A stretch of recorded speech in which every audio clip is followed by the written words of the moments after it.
Yo me desconcentro muy fácilmente, entonces les voy a pedir, por favor, si traen sus teléfonos celulares, necesitan contestar o algo, por favor, ponerlos ahorita en este momento en silencio.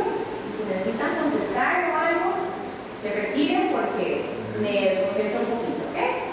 Eso es lo único. Segundo, si tienen alguna observación, alguna pregunta en el transcurso de la charla, por favor, me levanten la mano, me indican y al micrófono, quisiera las consultas con el micrófono para que todos podamos escuchar. ¿Okay? Bueno, pues vamos a ver inicio.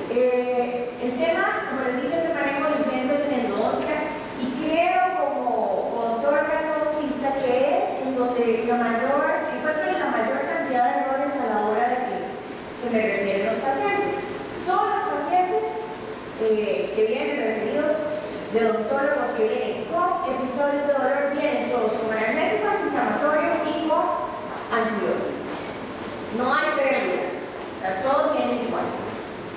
Entonces, la idea es que con esta charla vamos a aprender cómo manejar estos episodios de dolor que enfrenta el paciente. ¿Okay? Todo empieza con el buen diagnóstico. El diagnóstico es el arte de distinguir una enfermedad de otra y la determinación de la naturaleza de la enfermedad.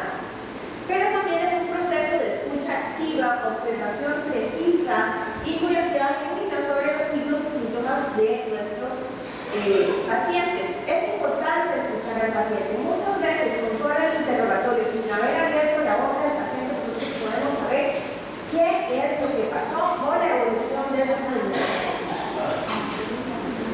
A veces con solo decir, mira, Planito, ¿cuál es el dolor? ¿Por qué vino acá?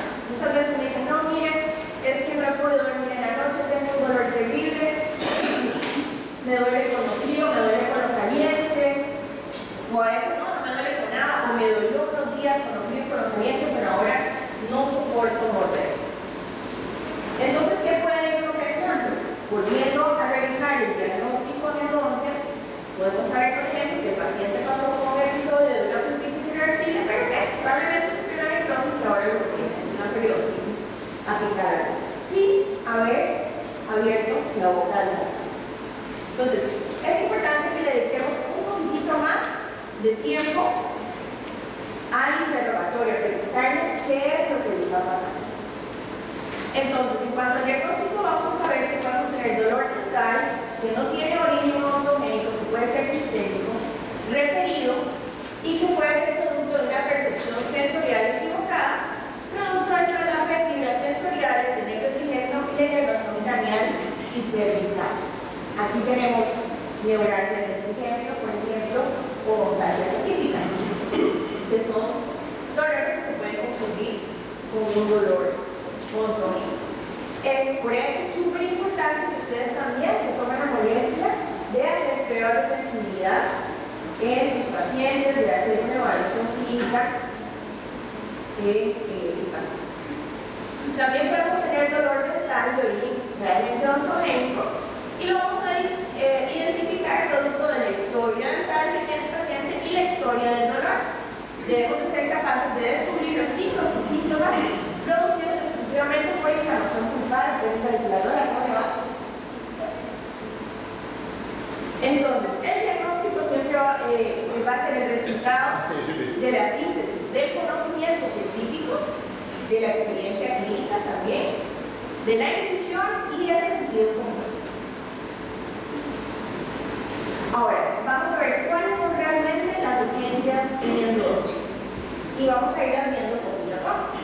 Las reales urgencias en endodoncia van a ser la periodontitis irreversible, la periodontitis apical aguda, el absceso apical agudo, el trauma, las exacerbaciones y ahí no lo incluí, pero también vamos a hablar del accidente por hipoclorito.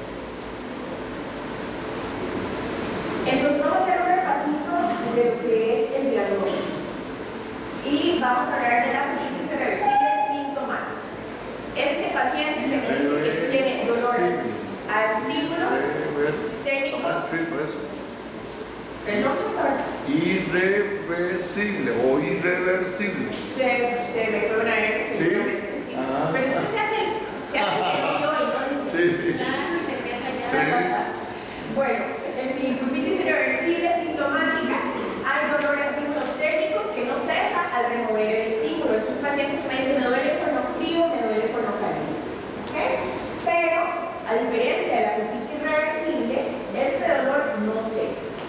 Recordemos un poquito, la gingivitis irreversible era producto de restauraciones desajustadas, dentina expuesta.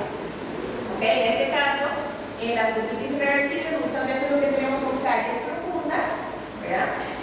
También pueden haber restauraciones desajustadas, pero ese dolor permanece. El paciente que le dice no aguanto, se sugiere la cara, cuando le hacemos la prueba de frío, el dolor es sumamente fuerte y no desaparece. O bien es este paciente que nos dice que le duele sin hacer nada, ¿okay? O que no ha podido dormir porque tiene dolor nocturno, ¿okay? También en estos pacientes puede haber algo de dolor a la percusión porque esta inflamación pulpar ha podido progresar a los tejidos que rodean el hígado. Ahora, ¿cuál es el tratamiento? La extirpación pulpar. Un paciente con este tipo de síntomas básicamente se compone una vez que se le haga una extirpación. El paciente no va a necesitar prácticamente nada más que eso. ¿Okay? Si acaso hubiera un poquito de dolor a la percusión, lo que hacemos es nada más bajar un poco la oclusión y nada más. Y tal vez darle una analgesia. ¿Okay? No tiene ningún sentido que le demos un antibiótico. No tiene ningún sentido. En estos casos, a veces llegan pacientes con este tipo de dolor y no tiene campillo. Está un poquito con la consulta llena. En estos casos, como es una culpa vital, a veces ni siquiera necesitamos hacer la preparación biomecánica completa. A veces con hacer la extirpación, preparar totalmente a una misma 25-30, ya podemos saber que el paciente va a estar bien. ¿Okay? Ahora, otra patología sería la periodontitis apical aguda. Es básicamente una inflamación aguda del periodonto apical. ¿Cuál es la sintomatología? Hay dolor leve o moderado de la percusión. Pruebas de sensibilidad pueden estar negativas o positivas, hay ligera exclusión y movilidad y puede ir acompañada de una gingivitis irreversible. En la radiografía podemos ver un espacio de ligamento periodontal normal o ligeramente ensanchado. Ahora, la evolución básicamente, si es de origen endodóntico, una periodontitis apical aguda puede progresar a un absceso apical agudo o bien a una periodontitis apical crónica. Pero quiero que distingamos muy bien la causa de esa periodontitis apical aguda porque no siempre va a ser de origen endodóntico. ¿Okay? No a todo paciente que le duele el diente de la percusión vamos a sacar el tip de endodontia y a sacar el hígado. Debemos identificar cuál es la causa de este dolor.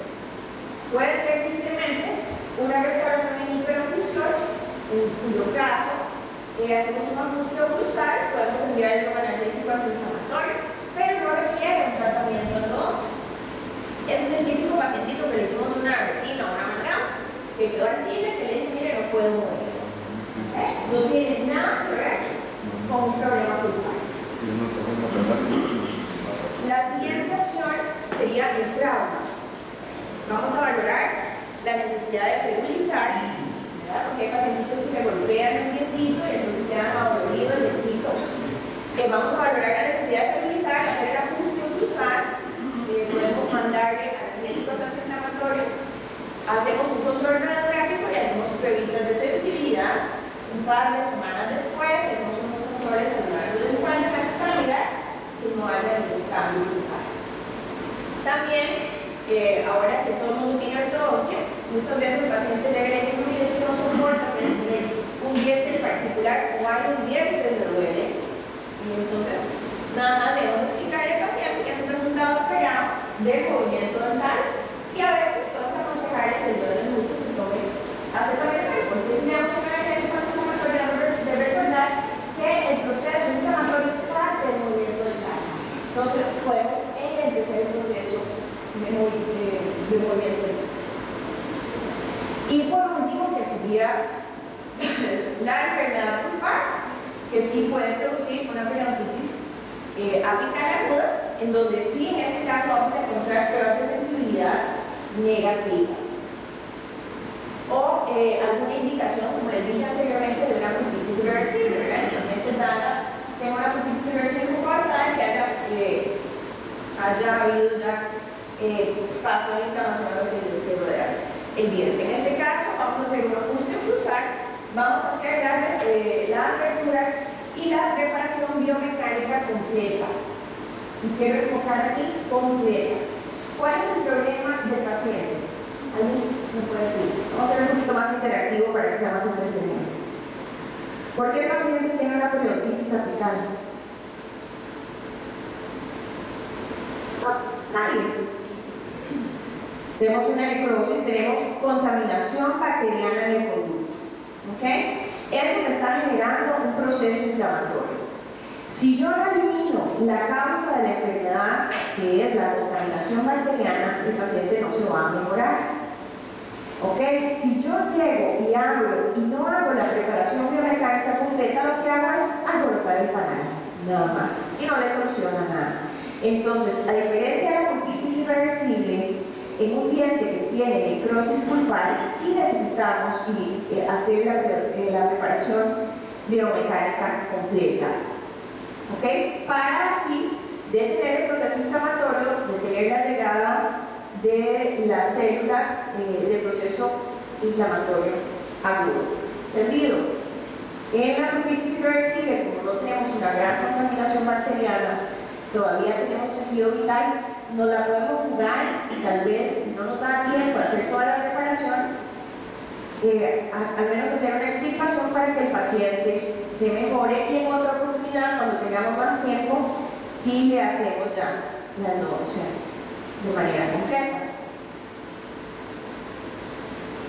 La siguiente patología sería el absceso apical agudo, que básicamente es una colección purulenta localizada en el hueso alveolar a nivel del ápice del diente necrótico, donde va a haber expansión de la infección hacia los tejidos periapicales a través del foramen. Ahora, vamos a entender un poquito la patogenia del absceso apical agudo. Básicamente, se va a deber a la llegada de productos metabólicos terminales, bacterias o sus toxinas al tejido periapical, procedentes del sistema de conductos radiculares del diente necrótico. O bien, no existe una cavidad ni obturación en el diente afectado, pero sí antecedentes de un traumatismo dental, porque también puede ocurrir en casos de trauma dental. Ustedes recuerdan que en los dientes que tienen necrosis pulpar y que tenemos una periodontitis apical crónica, donde vemos en la radiografía una lesión apical, ese tejido que está ahí es un tejido granulomatoso. Es un tapón de células que lo que hace es impedir que ese proceso infeccioso dentro del sistema de conductos se disemine a lo largo del cuerpo, ¿verdad? Para evitar el absceso. Entonces, ¿qué es lo que pasa cuando hay un absceso? Vamos a tener que ese tapón prácticamente se ve vencido y vamos a cambiar de células crónicas a un proceso inflamatorio agudo. ¿Okay? Y vamos a tener una migración leucocitaria y capilar, va a haber inflamación, va a llegar leucocitos polimorfonucleares al foco de infección. Al seguir llegando bacterias, se va a continuar la atracción de estas células polimorfonucleares y a consecuencia de su capacidad fagocítica sobre estos microorganismos que tenemos ahí, vamos a empezar a tener la formación de un exudado purulento cuando son destruidos, liberando enzimas proteolíticas. Básicamente, el pus va a ser restos de la batalla, células y bacterias, ¿okay? Neutrófilos, en su mayoría. Este pus va a tender a buscar una salida a través del hueso, alcanzando el periósteo. Con el tiempo, este periósteo va a ser destruido y se forma un absceso submucoso o subcutáneo que puede extenderse por los planos anatómicos, ocasionando también una celulitis o bien, si nos da bien, una fístula. Ahora, ¿cuál es el tratamiento de un absceso apical agudo? Si tenemos 3 o más espacios invadidos, vamos a tener un manejo o requerir un manejo intrahospitalario. Este es el paciente que viene con la cara ya prácticamente deforme. ¿Okay? No es un abscesito localizado por ahí, no es un paciente con una gran inflamación. Y aquí sí tenemos que tener cuidado porque hay algunas infecciones bucofaciales un poquito severas que son de gran cuidado. Tenemos la celulitis orbital. También podemos tener una sinusitis maxilar, producto de una infección en usualmente 5, 6 densidades 7 superiores. También podemos tener una angina del Ludwig, que es cuando tenemos el espacio subgingival, submandibular y submentoniano invadidos. Este problema es que puede invadir también o descender el espacio térico-maxilar, espacios faríneos y alcanzar el mediastino. Y esto, el problema mayor que tiene es que puede producir también falla respiratoria, entre algunos otros problemas. Entonces ya nos compromete la vía aérea. Un paciente con este tipo de inflamación, por favor, remítanos al hospital más cercano. ¿Okay? También podemos tener una fascitis necrotizante, una trombosis del seno cavernoso, que también es un evento bastante serio, donde podemos tener también una meningitis. Y nadie quiere tener un paciente que termine falleciendo o con un problema serio producto de una infección de origen dental. Entonces, ojo. Y como les mencioné también, una mediastinitis. Un diente o un paciente mal manejado puede terminar muy mal. Los pacientes que tengan un acceso apical es importante que si nos atendemos nos preocupemos por saber cómo va evolucionando el paciente. No solo le demos el tratamiento y nos olvidemos, sino preguntar cómo sigue. Para días después de que lo vimos, mire, fulanito, está dando resultados de lo que estamos haciendo. Ahora, ¿cuál es el tratamiento?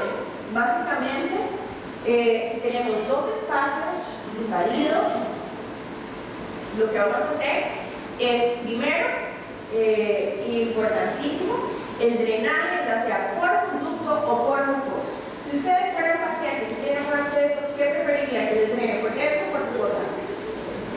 Por dentro. ¿Ok? Entonces, la primera opción va a ser hacer el drenaje por conducto.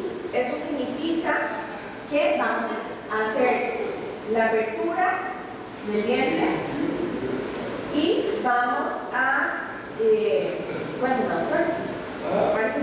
No, la exodoncia y se terminó el problema. Pero es que así, porque no, la anestesia no le va a servir. Pero bueno, continuemos. No me distraigo, doctor. Bueno, entonces, vamos a hacer la apertura, ¿verdad? Vamos, en este caso, a hacer la preparación biomecánica completa por lo mismo que les expliqué anteriormente. Básicamente es una llegada de polimorfonucleares, una llegada severa y rápida de células. ¿Que por qué llega? Básicamente porque tengo un proceso infeccioso ahí fuerte, ¿verdad? Tengo alta virulencia y alto número de bacterias. Entonces, si yo quiero que dejen de llegar células inflamatorias, ¿qué hago? Elimino la fuente de mi problema. ¿Y cuál es la fuente de mi problema? Las bacterias dentro del conducto. Entonces necesito hacer una preparación biomecánica completa. En ese caso, voy a tomar una limita de bajo calibre y voy a pasar más allá del foramen para tratar de lograr un drenaje por el conducto inicialmente. Si no lo logro, entonces valoramos la posibilidad de hacer un drenaje por mucosa. ¿Ok? Y seguido, la pregunta es, ¿le mando antibiótico o no? ¿No? No. Si usted hace, si su paciente es, vamos a ver este drenaje, una lechita condensada.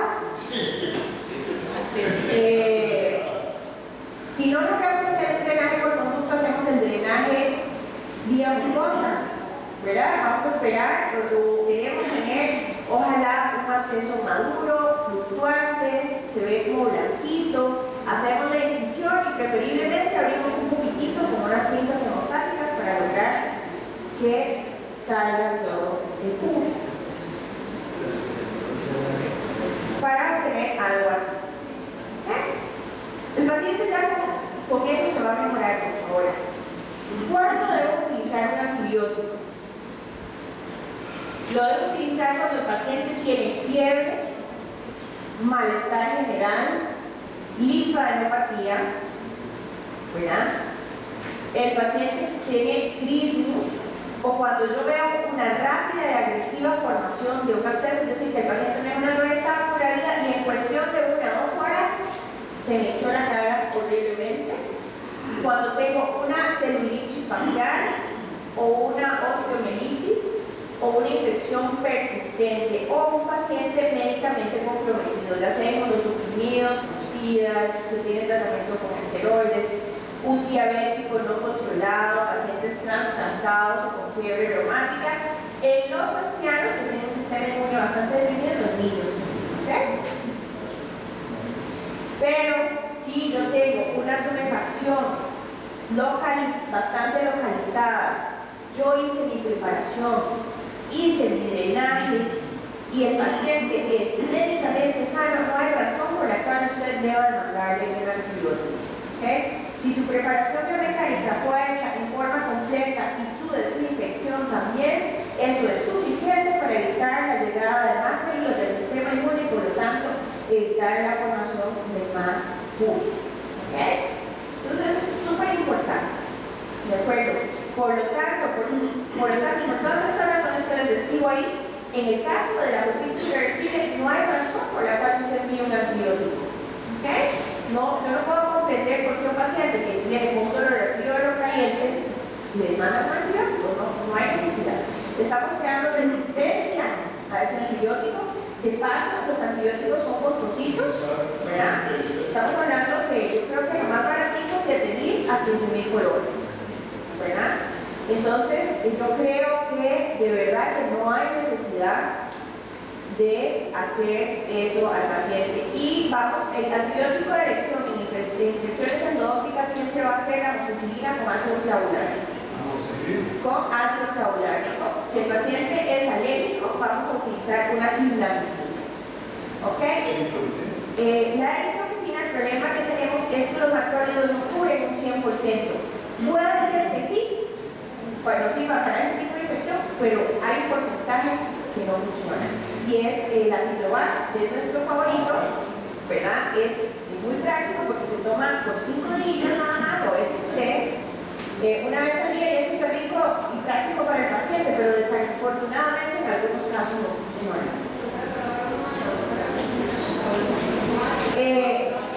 Bueno, me contaron el otro día que había uno que se llamaba Cunam, que era, ¿verdad? Ya no está. Claudin de la Rogers, creo que sí hay. Claudin de Rogers, Claudin de Rogers y Augmentin. ¿Verdad? No sé si estará hoy, bueno, yo no sé los días, sí hubo, no sé si en estos días se habrá acabado, ¿ok? Pero Rogers tiene Claudin y es sirve, ¿ok? También. Ahora que es un médico que está saliendo con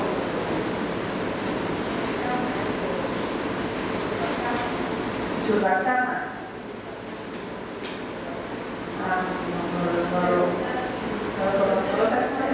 ¿De qué? Sí, me contás, a ver. Pero entonces, nunca, never, jamás vamos a mandar un antibiótico a un paciente que tenga una pulpitis irreversible sintomática, una necrosis pulpar, tampoco requiere antibiótico, una periodontitis apical aguda, tampoco requiere antibiótico, la periodontitis apical crónica tampoco, una periodontitis apical crónica supurativa, es decir, que tenga fístula, menos que necesite un antibiótico. ¿Okay? Y una inflamación fluctuante localizada, tampoco va a requerir un antibiótico.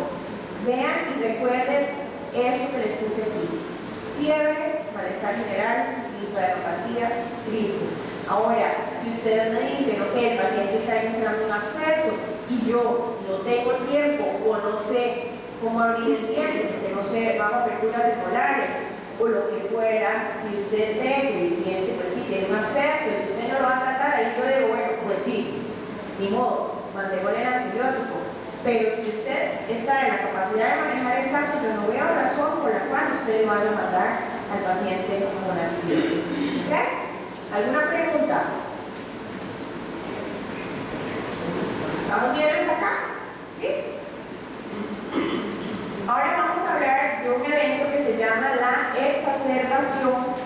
También se le dice flare up en inglés cuando ustedes, si tienen oportunidad, ahora que el colegio nos puso una base de datos disponible para bajar artículos, en inglés se llaman flare up. ¿Okay? Básicamente es una complicación post-endodoncia donde tenemos un episodio de dolor o inflamación muy intensa. Inicia pocas horas o días después del procedimiento dentro del sistema de cardiovascular y puede ser severa y requiere un tratamiento urgente. Es un paciente que dice, mire, yo no sé qué hizo usted, pero me estoy muriendo. ¿Okay?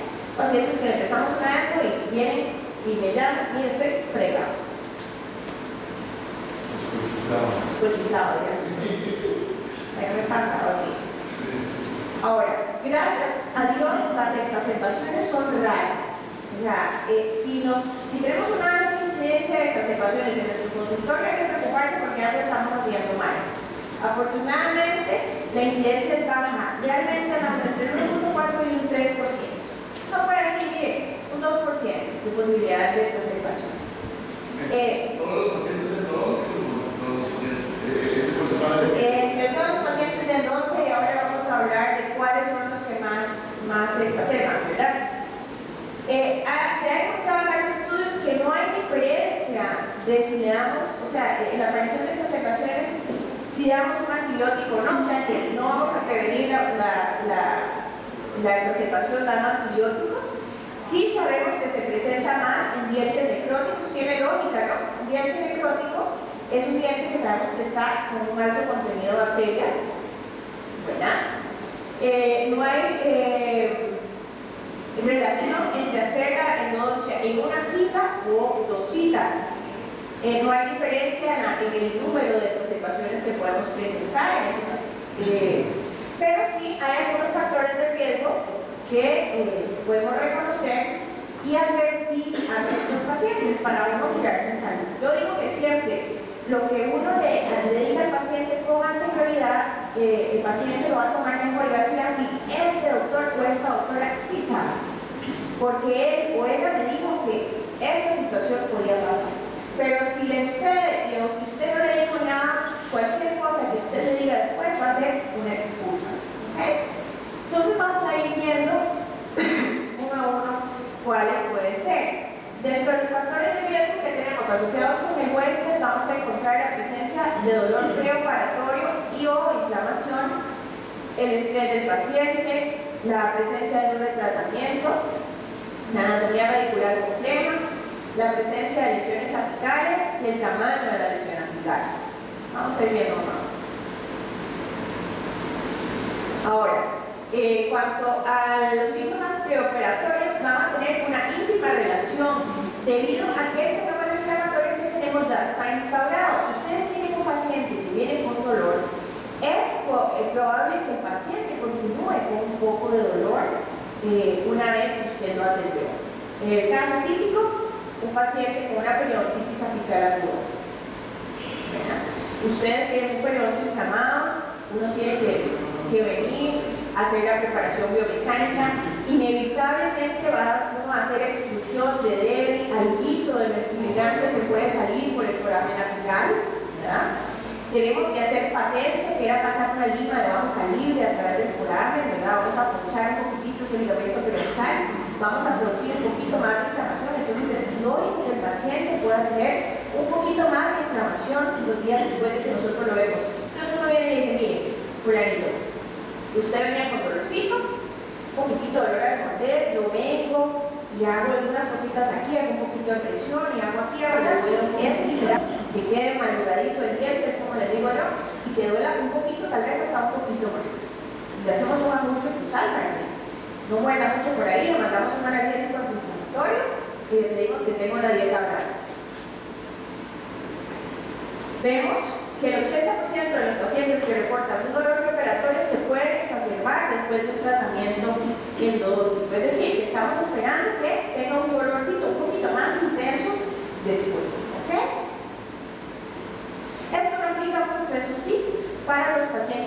una pulpitis irreversible, ¿verdad? Aplica más para aquellos que tienen ya una patología pediátrica. El estrés del paciente también va a incrementar la liberación de corticoides que inhiben la respuesta inmune e inflamatoria del organismo, lo que va a favorecer la multiplicación y diseminación de las bacterias. Entonces, ¿quién viene contento al odontólogo? Nadie. El comentario de todos los días en consultorios dentales: yo le tengo terror a los dentistas. Yo odio venir al dentista. Entonces, creo que la verdad que la mayoría de los pacientes que atendemos, yo creo que nunca, solo tengo tal vez más pacientes que les gusta venir. De resto, todo el mundo viene asustado. Los retratamientos, tanto en estudios prospectivos como retrospectivos, demuestran una relación entre la aparición de exacerbaciones y los retratamientos endodónticos. ¿Por qué? Sabemos que son dientes que, o sea, su tratamiento endodóntico fracasó. Las bacterias que están en ese sistema de conductos radiculares han demostrado ser resistentes a lo que se hizo previamente. Entonces, la posibilidad de que nosotros llevemos estas bacterias al diálisis cuando estamos haciendo la instrumentación o bien empujemos restos de la obturación ascendente, que se pueda producirnos una exacerbación. ¿Okay? Entonces, no quiere decir que todos los retratamientos que se hagan se van a exacerbar, pero sí es importante que usted le diga a su paciente: ok, usted tiene, vamos a hacer aquí un retratamiento, usted tiene una buena posibilidad de exacerbarse. No se preocupe, solo se reporta un 2%. Espero que usted no sea el suertudo 1 o 2. ¿Okay? Pero simplemente pues, le decimos con anticipación que la posibilidad de que tenga una exacerbación existe.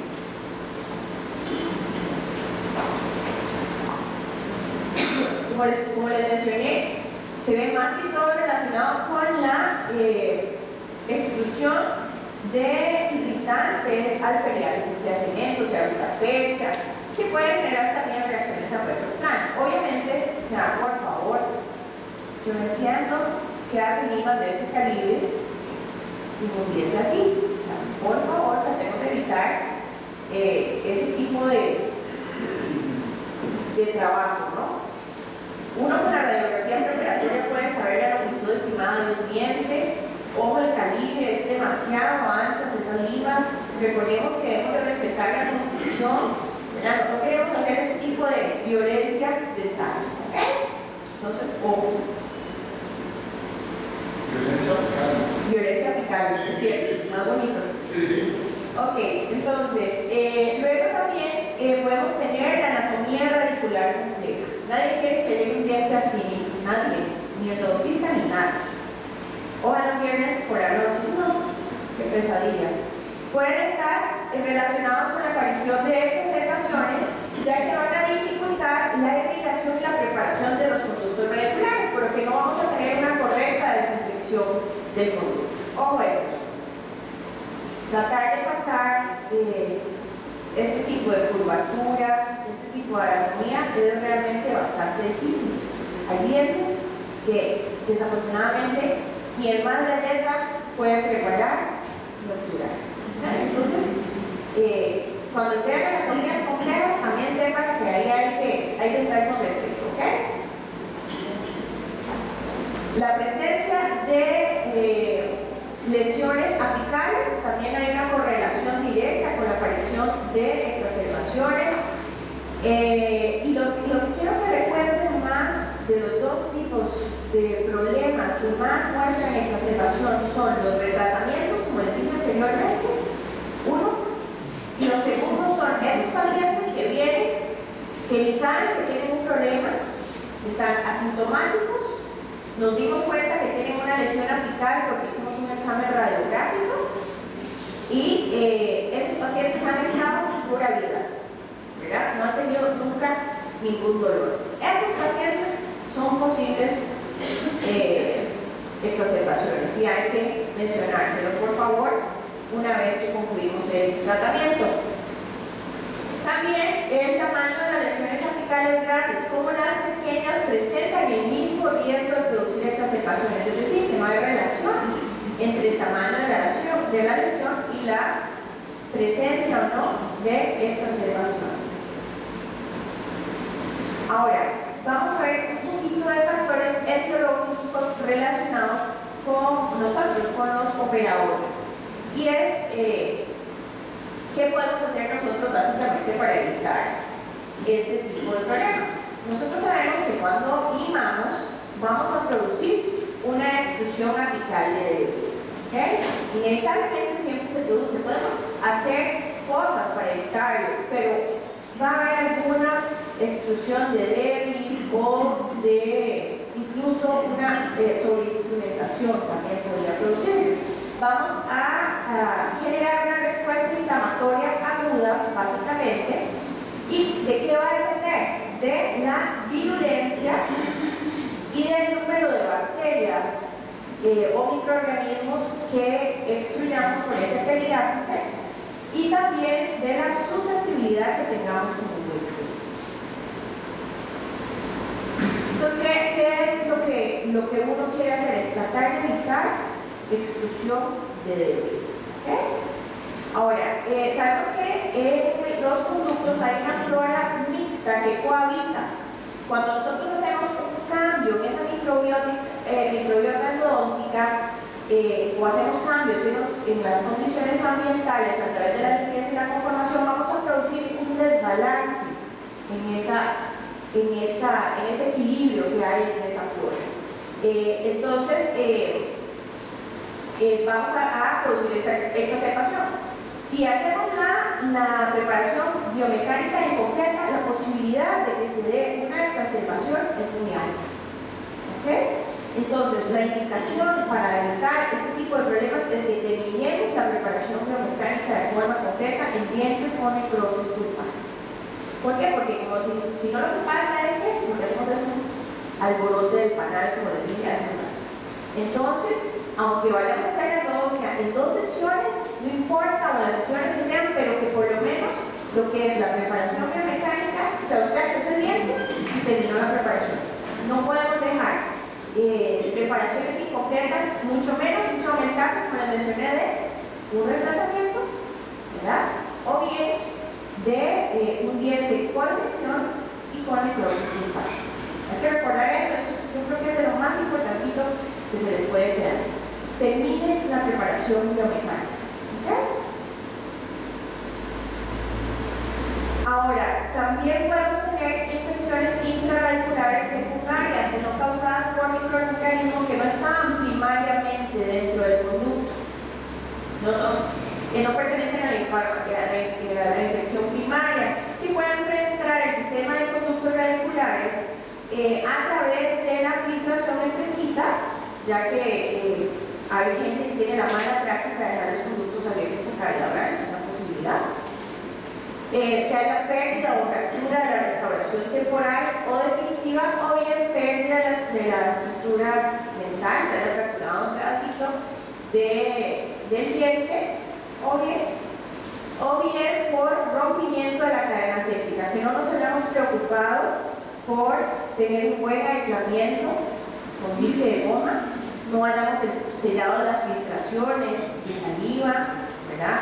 No nos hayamos preocupado porque los jabones no se nos filtre saliva, no nos hayamos preocupado por no introducir instrumentos contaminados al conducto. Yo siempre les sugiero en esta parte que ustedes manejen, cuando están trabajando en endodoncia, manejen una bandeja de estériles, una bandeja de contaminados, y no revuelvan nada de lo que se contaminó con saliva con su instrumental estéril. ¿Por qué? Porque no hay razón por la cual, o sea, si nosotros lo que queremos es sacar bacterias, yo no veo por qué ustedes van a introducir bacterias al conducto. ¿Cómo la podemos introducir? Con limas que no han sido adecuadamente esterilizadas, con conos que no han sido adecuadamente desinfectados, porque los conos no vienen estériles, ustedes deben de desinfectarlos. ¿Saben cómo no? Bueno, los conos de punta percha, para hacer una desinfección, ustedes cogen un lapicito y lo colocan en un par de lápiz, uno con el cocorito y otro con alcohol. Entonces, pueden hacer incluso su ajuste de cono con el conducto humedecido en hipoclorito, nada fácil. De hecho, les va a ayudar a romper una burbujita que se forma en el conducto cuando ustedes irrigan. Resulta que al irrigarlo, si lo viéramos en un diente transparentado o en un cubo, cuando tú irrigas, siempre va a quedar una burbuja de aire en la puntita del lápiz. Y el lápiz es una parte de las más importantes de nuestro conducto, ¿verdad? Que es lo que va a estar en relación con los tejidos que rodean el diente. Entonces resulta que no nos está llegando el irrigante. ¿Qué problema, no? ¿Qué podemos hacer para que esa burbuja baje?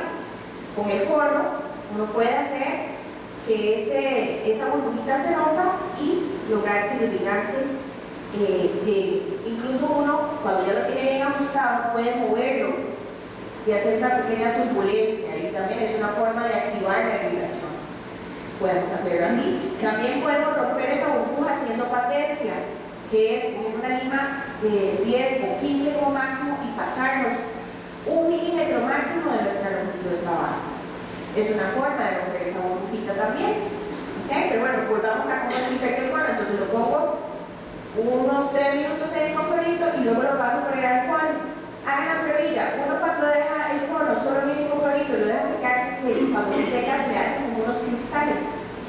Bueno, esos cristales los eliminamos cuando lo pasamos por el alcohol. Luego lo ponen en una gasita estéril y lo secan. Y le embarramos en el piso y vámonos. ¿Okay? ¿Por qué los conos no vienen estériles? Las puntas de papel vienen estériles, pero en el momento en que las abrimos también se van a contaminar con el tiempo, ¿verdad? Se pueden esterilizar unas ideas por ahí, los tubos de ensayo del laboratorio, ponen un tubito de ensayo, unas cuantas puntitas y una botita de algodón, que es una forma, o vienen también en paquetitos individuales, no tienen que comprarse sabidos. Pero lo que sí debemos de tratar de hacer es de procurar llevar la menor cantidad de bacterias al producto. Entonces siempre manejar una banderita de instrumental estéril y una banderita de instrumental contaminado que tenga el posicionador con las radiografías, el portaclaf y todo aquello que ha entrado en contacto con saliva. Ok, entonces podemos tener también una exacerbación de origen inmune o traumático. Básicamente, esto puede ser producido por, ¿cómo se llama? Una sobreobturación o una sobreinstrumentación. ¿Se acuerdan la radiografía que les puse ahora con la lima requepapada? Esa es una posibilidad. También por agentes químicos, ¿verdad? Que pueden ser irritantes. También por el material de obturación que esté sobreobstruido nuestro cemento. Vean acá este caso donde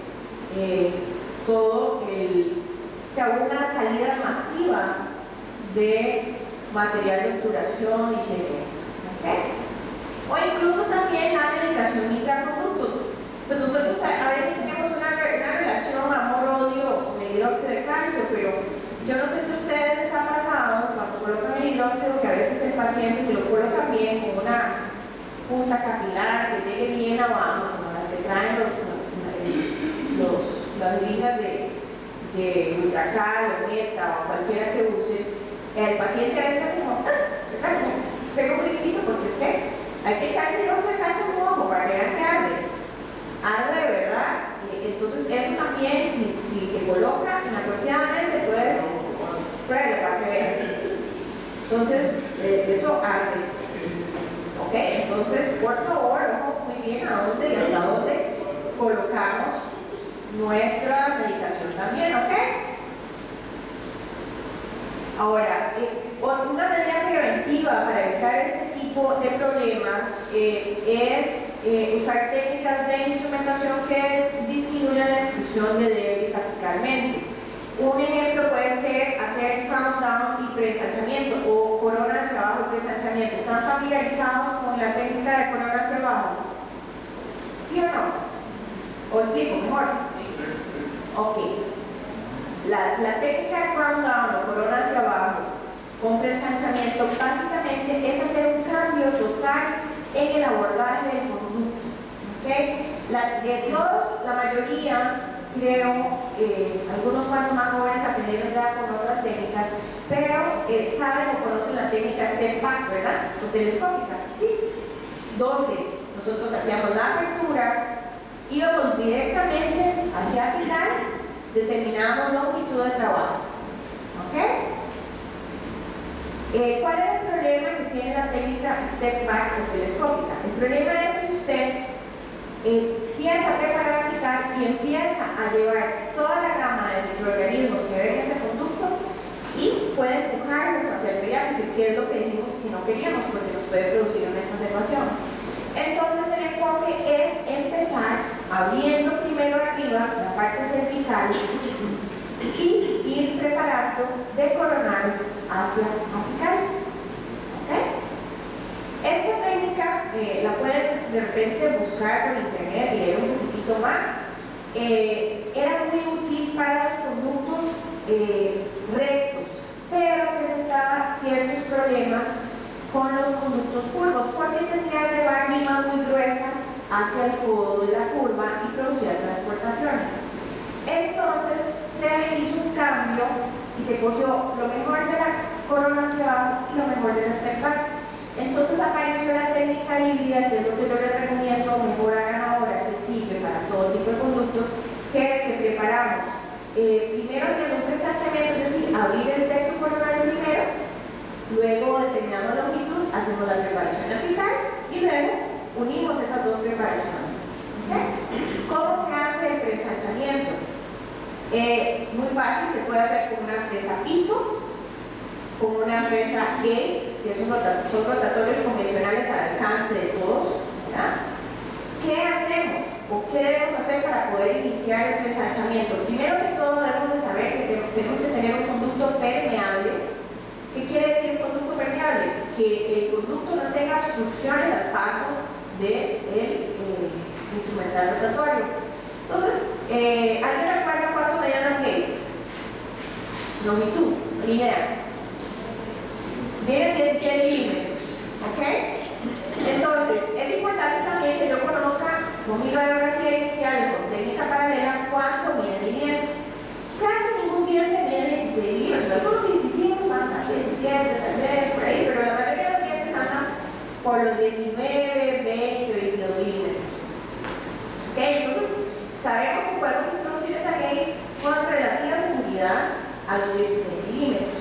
Obviamente, vamos a empezar abriendo, dependiendo del tamaño del conducto. Si es un conducto amplio, podemos empezar con las gates, por ejemplo, por ponerles un ejemplo, 4, 3 y 2. Cada una va a ir bajando un poquitito más. ¿Okay? Si el conducto es muy estrecho, a veces nos toca empezar 2, 3, 4, por ponerles un ejemplo. ¿Okay? Si ustedes solo hacen incisivos, pues puede ser que necesiten usar estas gates o piso más grande, 5, 4, 3, por ejemplo. El asunto es abrir primero un poco la parte cervical para ir logrando una irrigación más temprana y más profunda desde el inicio. Y también tener menos posibilidad de exclusión de debris y menos fatiga del instrumento. Recuerden, entre menos paredes toque el instrumento, menos se fatiga el instrumento y menor la posibilidad de fatiga. ¿Okay? Entonces es una técnica que la verdad que es bastante útil cuando quieran, o ahora es lo de mail, y si necesitan un poquito de información o quieren aprender un poquito más, con mucho gusto les doy. Doctora, ¿cuántas veces tiene un límite o es ilimitado el uso de las limas? ¿De las limas normales? Sí, no es ilimitado. Las limas van perdiendo el filo con el uso y con la esterilización. Las limas, yo diría que tienen más alta rotación, pues obviamente son las limas de menor calibre, las de 3 serie, y yo diría que de la 15 a la 25 es donde más, ¿verdad?, se desgastan y más se deforman. Entonces yo diría que sí, el paquetito de limas pues tiene una vida útil. Yo podría tal vez decirle que las de mayor calibre no pierden el filo tan rápidamente, pero las de menor calibre yo diría que sí, se usa más, tal vez siendo muy generoso unos 10 usos. No sé, ¿verdad? Las de menor calibre sí se doblan, se deforman. Cuando ustedes vean que la lima ya se ve brillante, o sea, desenroscado o desentorchado, hay que cambiar la posibilidad de fractura muy alta. ¿Okay? Bueno, entonces, esa técnica, lo que hace es que podamos irrigar tempranamente, podamos ir sacando débiles y no empujarlo, lo que nos pasaba con el step back. Acuérdense que con el step back, ¿en qué momento podíamos llevar el irrigante más abajo? En el conducto, casi hasta el final de la preparación, ¿verdad? porque estaba muy estrecho, entonces pasamos irrigando cámara, pero no irrigamos conductos. Y a nosotros no nos interesa irrigar cámara. Yo necesito que esa agujita nos llegue al menos 2 milímetros antes de nuestra longitud de trabajo. Y con la STEPA eso pasaba hasta que casi tenemos la preparación biomecánica completa. Con el crown down a la orilla de arriba, esa línea de irrigación nos va a llegar más profundamente más tempranamente en la preparación. Otra sugerencia para evitar la expulsión de débris es la irrigación puntillosa y frecuente entre cada limadita que ustedes traigan y irriguen. Su asistente tiene que estar con el subsuelo y con una gasita limpiándole su limita. También la lima que no se limpia no trabaja. Entonces con una gasita con alcohol le limpia. Usted lima nada limita de coser, como me decía un punto centurión. Yo no está ahí. No es maquinita de coser. Hago unos movimientos de limado, saco, limpio. Movimientos de limado, saco, limpio. Y irrigo constantemente entre limas y limas. ¿De acuerdo? Y también técnicas rotacionales, con instrumentales rotatorios. Esto pues no todos contamos con motores para hacer técnicas rotacionales, pero es una forma de disminuir la expulsión de débris. Como les mencioné en varias ocasiones ya, importantísimo la completa limpieza y conformación en una sola cinta. ¿Okay? Terminar la conformación. Para así hacer la máxima remoción de microorganismos en cuanto al número y virulencia. Ahora, hay un poquito de controversia entre el uso de medicación entre citas. Hay gente que dice que sí tiene influencia y hay gente que dice que no tiene influencia en la incidencia del dolor. Lo que sí sabemos es que la medicación entre citas va a ayudar a prevenir el dolor postoperatorio producto de microorganismos invasores secundarios, es decir, aquellos que llegaron porque se nos rompió la pasta temporal, porque se nos fracturó el diente, ¿verdad? Eso sí nos van a ayudar, y por los microorganismos persistentes dentro del producto, ¿ok? Pero no van a ser efectivos para aquellos microorganismos que fueron excluidos del sistema de conducto radical. Eso sí, no hay nada que hacer. En las exacerbaciones, entonces, independientemente del número de citas que nosotros tengamos, el factor más importante para minimizar el riesgo de la exacerbación va a ser la cuidadosa limpieza e instrumentación del sistema de conductos radiculares y evitar la sobreinstrumentación y exclusión de materiales irritantes a los tejidos periapicales. Eso es lo más importante. ¿Cuál va a ser el tratamiento cuando tenemos una exacerbación? Básicamente va a depender de si esta es mecánica o química o si es de origen bacteriano. Si es mecánica o química porque sobreinstrumentamos o se nos pasó un poquito de hidratante, pues la solución básica va a ser dar un poquito de AINES, analgésicos antiinflamatorios. Podemos también poner un esteroide intramuscular o local, o podemos hacer también, y debemos, mejor dicho, hacer un ajuste de la oclusión. La queja principal del paciente es que me duele mucho cuando contacto directo por el ojo. Entonces, fijo, hay que hacer un ajuste de oclusión. ¿Okay? Si es bacteriana, lo que podemos hacer es un drenaje, si no hemos suturado, lo hacemos vía conducto o bien vía mucosa. ¿Okay? También podemos hacer, si no hemos obturado, también preparar biomecánicamente para ver si es que nos quedó todavía algo de contaminación ahí. Y el antibiótico, como les mencioné anteriormente, el uso es cuestionable. Solo en aquellos casos, como los que les mencioné anteriormente, es que mandamos un antibiótico. ¿Okay? Sí.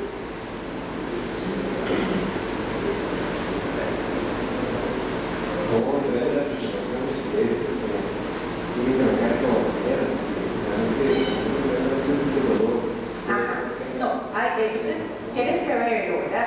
Usted tiene que verlo. La diferencia básicamente es la presencia de la tumor. ¿Okay? A veces, ya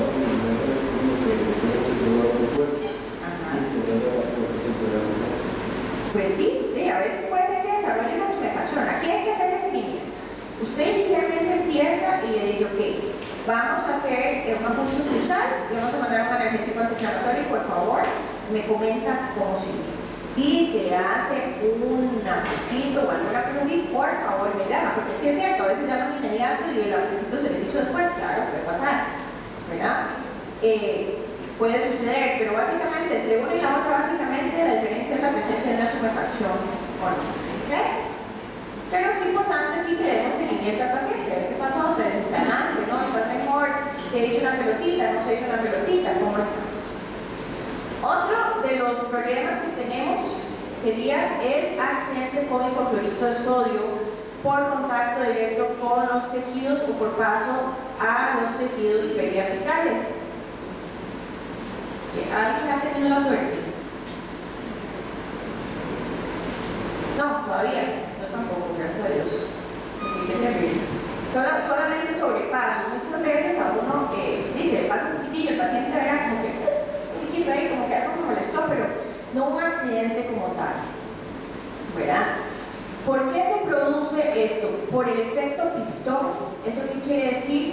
Que metemos esa aguja hasta el fondo y la dejamos ahí atascada, hacemos la presión de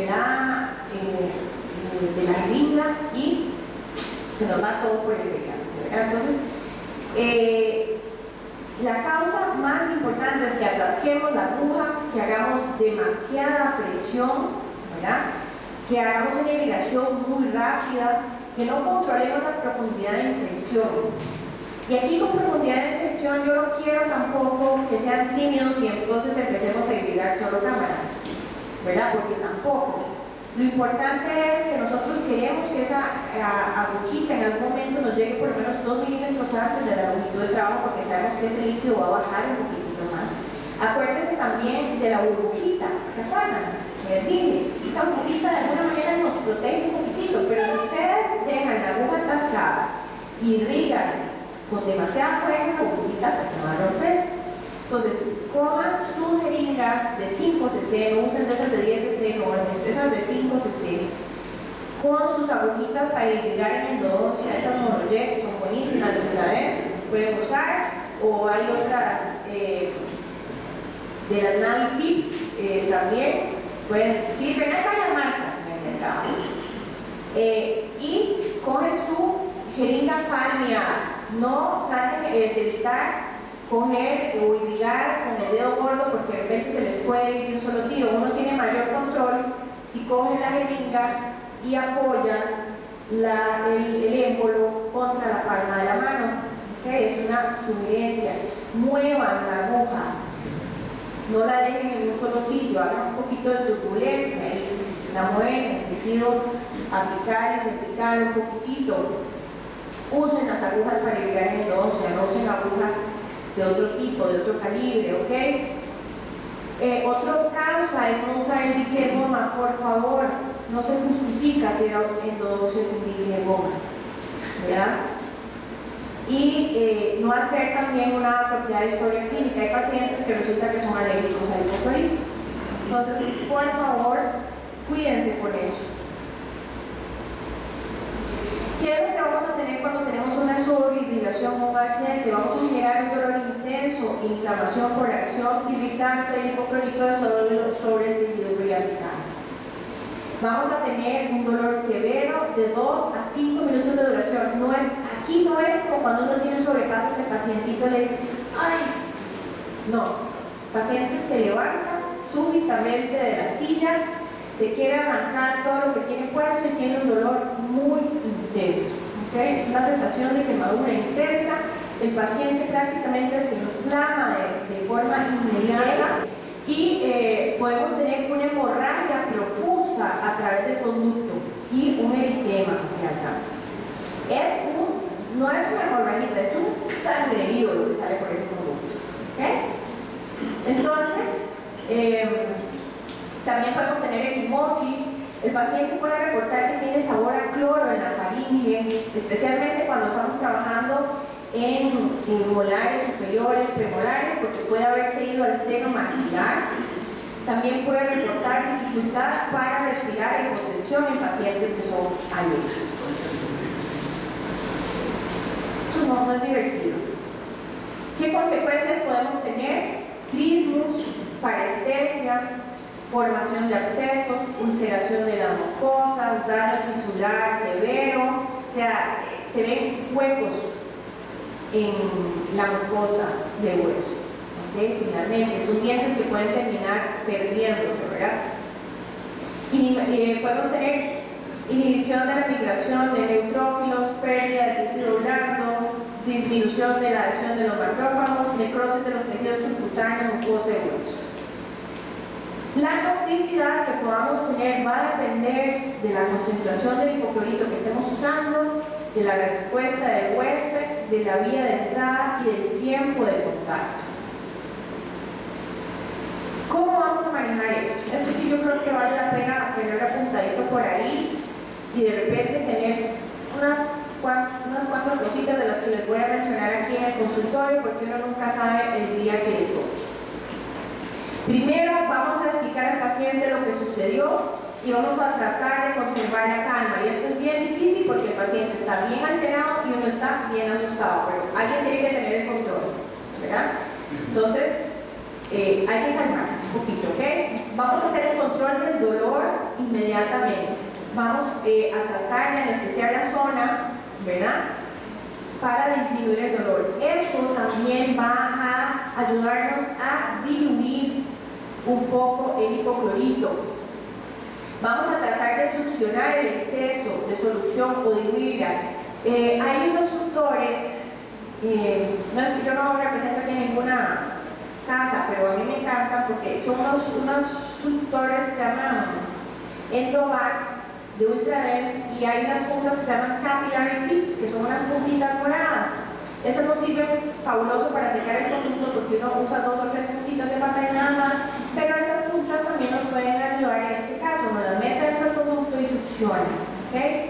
Succiona lo más que pueda. Luego de eso lava lo más que pueda. Ojalá con solución salina, suelo fisiológico o bien, si no tenemos, con la misma anestesia. ¿Ok? De hecho, una buena práctica es tener nuestra jeringa de hipoclorito, nuestra jeringa con EDTA y nuestra jeringa con suero, porque nunca sabemos cuándo eso nos puede pasar. ¿Verdad? Entonces es mejor tener una lista por ahí. ¿Ok? Y vamos a lavar y lavar y lavar y lavar y lavar. ¿Ok? Casi en este caso tratando de pasarnos. ¿Ok? Para diluir ese hipoclorito. ¿Ok? Vamos a iniciar una terapia paliativa protectiva mediante la administración de un antihistamínico, por ejemplo, el Cabegil, se llama, el nombre real es Temacine, es una ampolla de 2 miligramos en 2 mililitros 2 veces al día, el antihistamínico. Corticoesteroides, por ejemplo, el Celestone Crono 12, esto sí lo venden en todos lados, esto que le estoy dando es lo que hay disponible, ¿ok? El Celestone Crono 12 es una acetato de metazona o fosfato disódico, es una ampolla de 6 miligramos en 1 mililitro. Eso incluso lo podemos poner a nivel local, siempre y cuando el paciente esté anestesiado. ¿Okay? El Celestone Crono 12 también, ¿se acuerdan que les dije que en las periodontitis apicales agudas o las exacerbaciones uno podía poner el esteroide local? Ese se puede poner ahí a nivel de la maxila o mandíbula, a nivel local, ¿okay? Pero el paciente tiene que estar anestesiado porque no duele mucho. ¿Okay? Pero si no quiere poner intramuscular, pues póngalo en la nariz, todo el mundo, ¿ok? Vamos a dar una antibiótico terapia de profilaxis de 7 a 10 días. Recordemos que estamos esperando que haya necrosis de tejidos, ¿verdad? Vamos a dar analgésicos de 3 a 7 días. Y también podemos dar corticosteroides de pérdida del área de oración, como Medrol, por ejemplo, el metilprednisolona, o tabletas de 16 miligramos, una cada 12 horas por 3 días.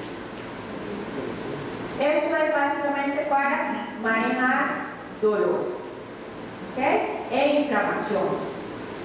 Doctora, pero hay que preguntarle si tiene control, porque ahora todo el mundo anda con azúcar muy alto, y si te pones corticosteroides lo van a preguntar. Ese es el cuidado que hay que tener ahora fundamental. Evidentemente, pues, con todas las consideraciones, aquellos pacientes que están polimedicados y tienen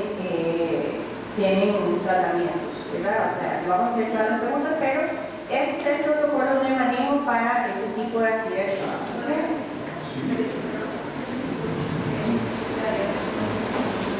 Vean, le sugiero, o sea, uno le da este tipo de cosas, pero el paciente es mejor referirlo a un hospital cuando esto pasa. ¿Okay? Si el paciente definitivamente es un paciente complejo, un paciente diabético, como dice el doctor, un paciente muy enredado, es mejor mandarlo al hospital. De hecho, hay algunos pacientes que tienen que recibir internamiento. O sea, esto es una cosa seria. Si es un poquitito, no, pero muchas veces, si es un paciente complejo, un paciente mayor, yo le sugeriría que mejor lo remita a un centro hospitalario. ¿Ok? ¿Lo dejo un ratito? Bueno, vamos.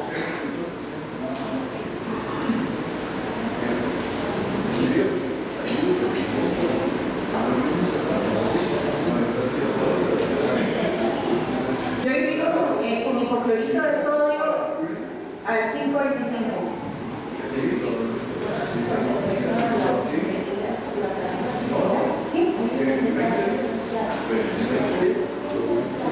No, yo utilizo la jeringa, bueno, se referís a las, bueno, las únicas cintas dentálicas a las que yo digo.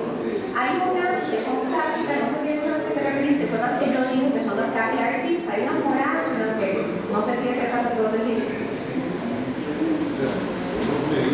No sé, pero bueno, las agujas de irrigación siempre son metálicas, ¿verdad? Hay algunas que la partecita antes de la aguja trae colorecitos, o sea, es manitip, se llama, por ejemplo, pero la mayoría son las que debemos usar apropiadamente son metálicas. Y el calibre es 30, ¿verdad? Que es el número, que más número menos más va a llegar la boquita, ¿verdad? El 30 es un buen número. Porque la 30 nos equivale más o menos a una lima 35, ¿verdad? Y cae. Para los que se ponen en los doctores, porque uno los enrosca, le da vueltica ahí, ¿verdad? Y puede cambiar las premisas de su caso. Sí. Bueno, hay sistemas el doctor me está preguntando si una presión negativa o positiva. Hay unos sistemas de irrigación que se usan en la actualidad, que lo que hacen es dispensar el irrigante y succionarlo a la vez para evitar este tipo de accidentes. ¿Okay? Ahora más adelante, en otra, la siguiente charla que les voy a dar, vamos a hablar un poquito de eso también, que es básicamente para prevenir este tipo de accidentes, ¿verdad? Evita que con unas camitas que se meten dentro del conducto, evita que ocurra el sobrepaso con el producto. Esto creo que es de marca Discus Dental, que son los mismos que me equivoco de Ultrae. Entonces, ellos, yo sé que lo estaba trayendo con camitas, si alguno tiene interés, pues puede consultarlos para que les den una demostración. Doctora, ahí en el antihistamínico que dice el tip es 2 veces al día. Sí, pero un día o solo. No, los antihistamínicos yo diría que por lo menos unos 3 a 5 días, ¿ok? Como para que se vaya fijando, porque como vimos, el paciente tiene inflamación severa y súbita y tiene que decirle que también va a pasar por todos los colores de arcoíris, porque se pone moradito, ¿verdad? Verde, amarillo, ¿verdad? Negro, por eso le decimos, hay que advertirle, ¿verdad? Que le va a durar varios días. Es importante la hospitalización, como les mencioné, si el paciente, los signos vitales se encuentran alterados. Yo siento que, mire, si esto les pasa, podemos hacer un manejo rápido en el momento, pero es importante acompañar al paciente al hospital. ¿Okay? Algunas veces pueden requerir un debridamiento quirúrgico, esto ya lo haría el cirujano maxilofacial, ya eso no se puede. Y una vez que ha pasado este episodio, vamos a evaluar posteriormente la restaurabilidad y el pronóstico del siguiente. Porque, como les digo, a veces hay pérdidas de hueso importantes y de tejido blanco. ¿Ok? Vamos al tiempo. ¿Alguien tiene hora? Sí. No hay texto. No hay Hay que apurarle. Ok, entonces, prevención. Vamos a hacer un apropiado aislamiento. Vamos a usar siempre una agujita holgada. Vamos a observar siempre el flujo. Ustedes a veces no sé si les ha pasado que les obstruye la aguja.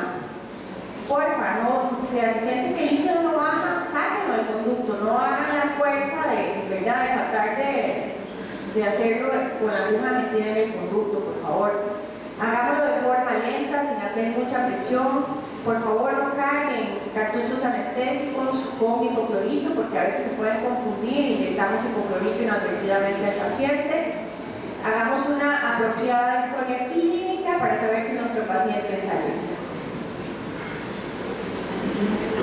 Para ir haciendo un resumencito, básicamente podemos tener injurias mecánicas, bacterianas o químicas, ¿verdad?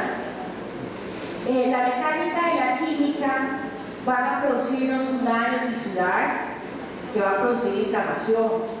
La bacteriana nos va a producir infección y una respuesta inmune aún todavía mayor, generando inflamación que van a liberar mediadores químicos que pueden producir exudado y finalmente nos van a producir más dolor y más inflamación. Entonces, por favor, tratemos de evitar que esto no suceda con todo lo que les he venido diciendo hasta ahora. Ahora, vamos a cambiar de cassette ya y vamos a ver lo que sería otro tipo de urgencia, que serían las fracturas radiculares. Las fracturas horizontales forman más o menos el 5% de todos los traumatismos dentales y usualmente son mal manejadas, terminando en extracciones o endodocias innecesarias. No quiere decir que porque el diente se fracturó de forma horizontal, el diente requiere una exodoncia. ¿Okay? La mayoría de los casos se va a recuperar satisfactoriamente. Básicamente requieren de un reposicionamiento del segmento coronal, si este se desprendió, a veces no, a veces quedan en su sitio. Se estabiliza por 3 o 4 semanas con una férula funcional no rígida. Necesitamos algo que tenga un poquito de movimiento. ¿Ok? Vean estos casillos. Este sí, hubo total desplazamiento, se reposiciona y se feruliza.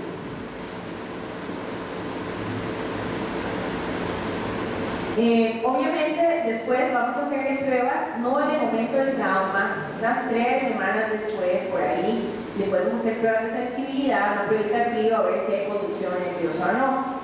En algunos casos la pulpa se va a necrosar y se va a infectar, entonces va a requerir un tratamiento endodóntico, pero solamente se hace en el segmento coronal donde va a estar el tejido necrótico, porque este segmento es el que va a carecer de aporte sanguíneo, ¿verdad? Entonces hacemos la endodoncia en este caso, pero el segmento apical se deja sin tratamiento. ¿Por qué? Porque ese usualmente va a continuar con aporte sanguíneo, entonces no hay necesidad. Este es un caso que yo hice y es una paciente muy simpática, yo le digo la fractura sexual. Esta paciente fue remitida, como fue referida, y pues yo le tomo la radiografía y le digo, Dios mío, pero ¿cómo te pasó esto? Entonces, la paciente me dice, no, doctora, es que yo estaba teniendo sexo con mi esposo y se me vino el respaldar de la cama. Y yo, exactamente, me quería morir de la risa. Pero yo no puedo, no podía carcajear, porque ella me lo dijo sumamente seria. Yo estaba siendo realmente muy honesta, eso fue lo que me pasó, porque yo dije, ¿cómo te pasó? O sea, yo dije, no, a mí ninguna portazo, se cayó algo, no, el respaldar la cama. Así es que por favor vayan a revisar las camas, porque eso no puede pasar. Definitivamente. Entonces, bueno, miremos. Resulta, si ustedes ven, no sé si atrás se ve o no, pero bueno, teníamos una fractura a este nivel, una fractura acá. Lo más curioso de todo es que este, que era para mí el peorcito, porque es una fractura más cervical, peor el pronóstico, ¿verdad? Porque la posibilidad de contaminación bacteriana es mucho mayor. Entonces, para mí este era el peorcito, ¿verdad? Este se mantuvo vital y este fue el que se necrosó. Finalmente, solo traté este segmentito y ahí siguió visto. Después, no tengo la radiografía acá, no la envío. Después, el lateral se sufrió necrosis y le tuve que tratar el lateral, pero ahí sigue. Yo le digo, bueno, mijita, vea, usted no puede desarrollar enfermedad periodontal, pero jamás. Y obviamente es un diente que tiene un poquito de movilidad. Nosotros lo que hicimos fue feminizar un poquito. ¿Ustedes se acuerdan de las colitas de Milano? Eso, ¿verdad? Que hacíamos antes. Y le pegamos en interproximal ahí con una resinita, le quito la par como para que no se moviera mucho y nos presionamos. Y le dije, vaya un rato para el cartillo porque no sabemos cuánto nos va a durar. Pero sí es muy importante en estos casos hacer el ajuste de la oclusión de manera que esos dientes no vayan a tener movimiento. Vean que quedaron con microfractura, no sé si se observan aquí, pero bueno, fue un tremendo golpazo, para decirlo de alguna manera. ¿Verdad? Un TP, como dirían por ahí, ¿verdad? Pero bueno, procurar que ese diente no pegue por ningún lado y que no se mueva, ¿ok? Pero bueno, no necesariamente porque el diente es grande no necesitan el lobo, ni poner su once, por supuesto, ¿ok? Entonces para que peguen el lobo ahí.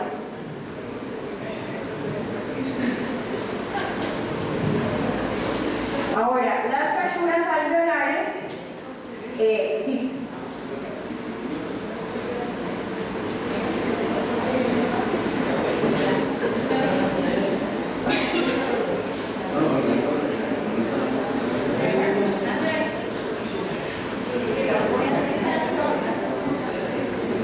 en el final de la derecha, no fue la fractura, pero es vital.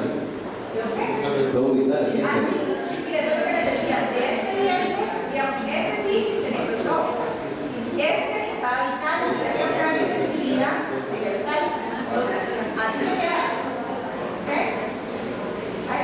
Aquí, pero bueno, ahorita ¿qué? Pues dame el micrófono, que quiero pasar aquí.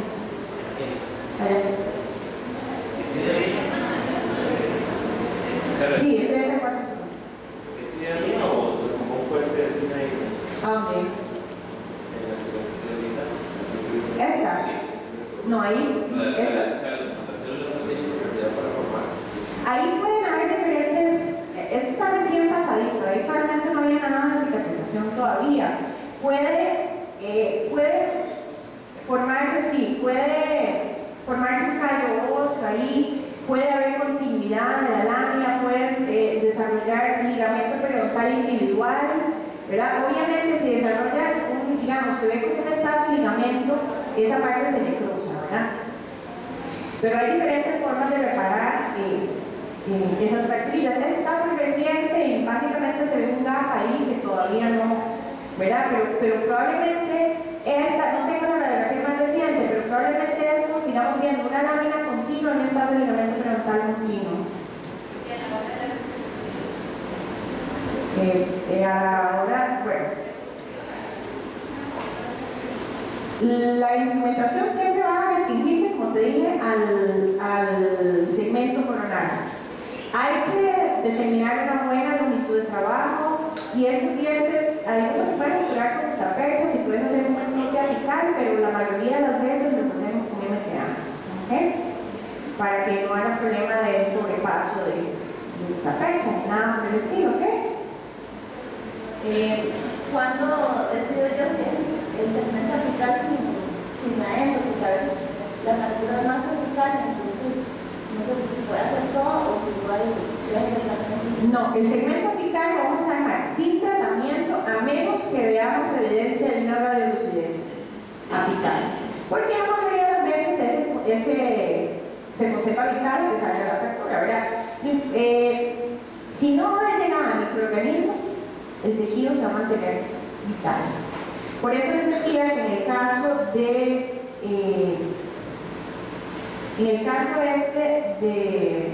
Este dedillo, ven que está muy cerca de la cresta. Entre más cerca la fractura de la cresta, peor el pronóstico porque la posibilidad de contaminación bacteriana es mayor.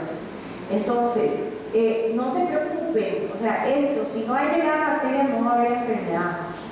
El problema mayor que tenemos son las bacterias. ¿Okay? No porque esto haya sido amputado, quiere decir que va a desarrollar una enfermedad. ¿Okay?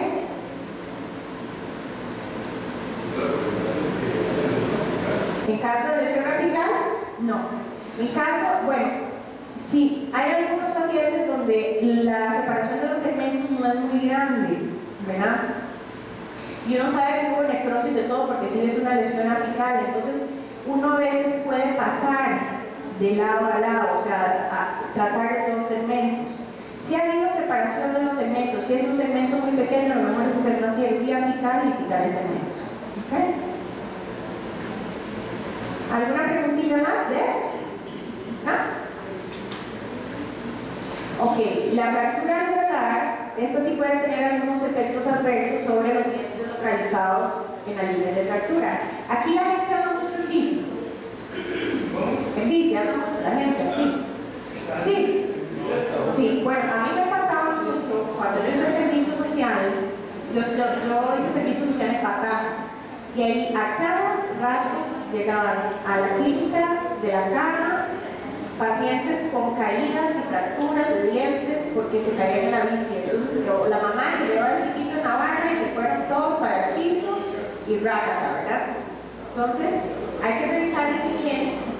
A veces no se fracturan los dientes, pero sí de la piola. Entonces de repente no sabían más o tratar de agarrar los segmentos y mover a mirar a ver si. ¿Ok? Vamos a monitorear el estado o condición pulpar de esos dientes y vamos a hacer tratamiento tópico en aquellos casos donde identifiquemos que ha ocurrido una necrosis. Vamos a reposicionar el fragmento y estabilizar los dientes adyacentes con perla.